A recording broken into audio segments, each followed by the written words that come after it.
നമ്മുടെ ബാല, ഗോകില, അമൃത, അതേപോലെ തന്നെ എലിസബത്ത് ചർച്ചകളിൽ നിറയാൻ തുടങ്ങിയിട്ട് ഒരുപാട് ദിവസങ്ങളായി. പല ആളുകൾക്കും ഇവരെ കുറിച്ചുള്ള മതിപ്പൊക്കെ പോയി. അമൃതയെ അനുകൂലിക്കുന്ന ഒരുപാട് ആളുകൾ, എലിസബത്തിനെ അനുകൂലിക്കുന്ന ഒരുപാട് ആളുകൾ, ഇവരൊക്കെയും ചേർന്ന് ബാലയെ ശക്തമായ രീതിയിൽ തന്നെ വിമർശിക്കുന്നുണ്ട്.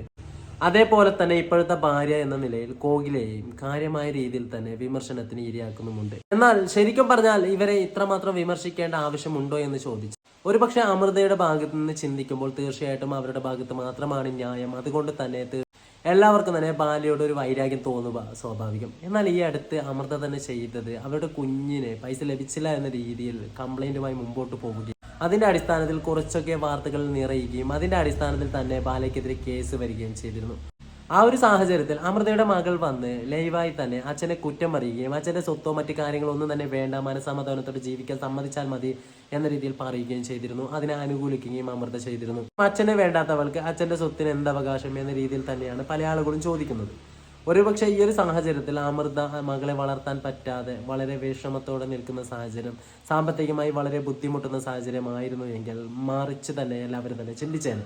ഇതിനൊക്കെ മുമ്പ് ഒരുപക്ഷെ ബാലയെക്കുറിച്ച് ഒരക്ഷരം മിണ്ടാതിരുന്ന എലിസബത്ത് ഈ ഒരു സാഹചര്യത്തിൽ വന്ന് ബാലയ്ക്കെതിരെ പലതരത്തിലുള്ള ആരോപണങ്ങളുമായി മുമ്പോട്ട് വരികയാണ് ചെയ്യുന്നത്. ഒരുപക്ഷെ സ്വന്തം ജീവിതത്തിൽ നടന്ന പ്രൈവറ്റ് സമയങ്ങളിലൊക്കെയും തന്നെ ആളുകളുമായി ബന്ധപ്പെട്ടുള്ള കാര്യങ്ങളൊക്കെയും തന്നെ എലിസബത്ത് വിളിച്ചു പറയുകയും ബാലയെ ശക്തമായ രീതിയിൽ തന്നെ മോശമാക്കുന്ന രീതിയിൽ തന്നെ പല കാര്യങ്ങൾ പറയുകയും ചെയ്തിരുന്നു. ഒരുപക്ഷെ എലിസബത്ത് പറയുന്നതൊക്കെ തന്നെ സത്യമാണെങ്കിൽ പോലും നിയമപരമായി ബാലയെ നേരിടാൻ എലിസബത്ത് ഒരിക്കലും തയ്യാറായിരുന്നില്ല. എലിസബത്ത് പാവമായത് കൊണ്ട് ചിലപ്പോൾ സത്യമായിരിക്കാം പറയുന്നത്.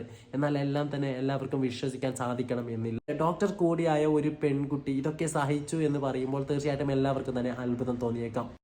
പ്രണയ വിവാഹമായതുകൊണ്ട് വീട്ടുകാരുടെയും മറ്റും സപ്പോർട്ട് ഇല്ലാത്തത് കൊണ്ട് തന്നെ ആ സാഹചര്യത്തിൽ പലപ്പോഴും എങ്ങനെയെങ്കിലും പിടിച്ചു നിൽക്കുക എന്നത് കൊണ്ട് മാത്രം ഇതുപോലെ ഇവർ സഹിച്ചിട്ടുണ്ടാവാനും സാധ്യതയുണ്ട്. പക്ഷെ എന്തൊക്കെ പറഞ്ഞാലും ആ സാഹചര്യത്തിൽ ഇതുപോലെ റിയാക്ട് ചെയ്യുകയോ മറ്റു കാര്യങ്ങളൊന്നും ചെയ്യാതിരുന്നിട്ട് പെട്ടെന്ന് ബാല ഇതുപോലെ തകർന്നിരിക്കുമ്പോൾ ഈ സാഹചര്യത്തിൽ വന്ന് ഇങ്ങനെയുള്ള കാര്യങ്ങളൊക്കെ തന്നെ വിളിച്ചു പറയുമ്പോൾ തീർച്ചയായിട്ടും എല്ലാവരും അത് വിശ്വസിക്കണം എന്നില്ല. ഒക്കെയും പോട്ടെ, ഈ ഒരു സാഹചര്യത്തിൽ ബാല പുതിയൊരു വിവാഹം കഴിച്ചു, ഗോകുല എന്ന പെണ്ണുമായി സന്തോഷത്തോടെ ജീവിക്കുന്നു എന്നറിയുമ്പോൾ അവർക്കെതിരെ നമ്മൾ പല ആളുകൾ ആ ഭാര്യയെ മോശമാക്കുന്ന രീതിയിൽ പല കാര്യങ്ങളും പറയുന്നു എന്ന് പറയുമ്പോൾ തീർച്ചയായിട്ടും മലയാളികളുടെ പൊതുബോധത്തെ തന്നെയാണ് ഇതിലൂടെ നമുക്ക് മനസ്സിലാക്കാനും സാധിക്കുന്നത്. ഒരുപക്ഷെ ബാല എന്ന് പറയുന്ന മനുഷ്യൻ പല ആളുകളുടെ മനസ്സിലും വില്ലനായാണ് നിലനിൽക്കുന്നതെങ്കിൽ പോലും ഇപ്പോൾ അവർ വിവാഹമൊക്കെ കഴിഞ്ഞ് ജീവിക്കുന്ന ഈ സാഹചര്യത്തിൽ അവരുടെ ഭാര്യയെ കൂടി ഇതുപോലെ ഉയർത്തിക്കാട്ടി പലതരത്തിലും കുറ്റം പറയുമ്പോൾ തീർച്ചയായിട്ടും പ്രതികരിച്ച് പോകും ഏതൊരാളായാലും എന്ന് തന്നെയാണ് എനിക്ക് ബാലയുടെ റിയാക്ഷൻ കണ്ടപ്പോൾ തോന്നിപ്പോയത്.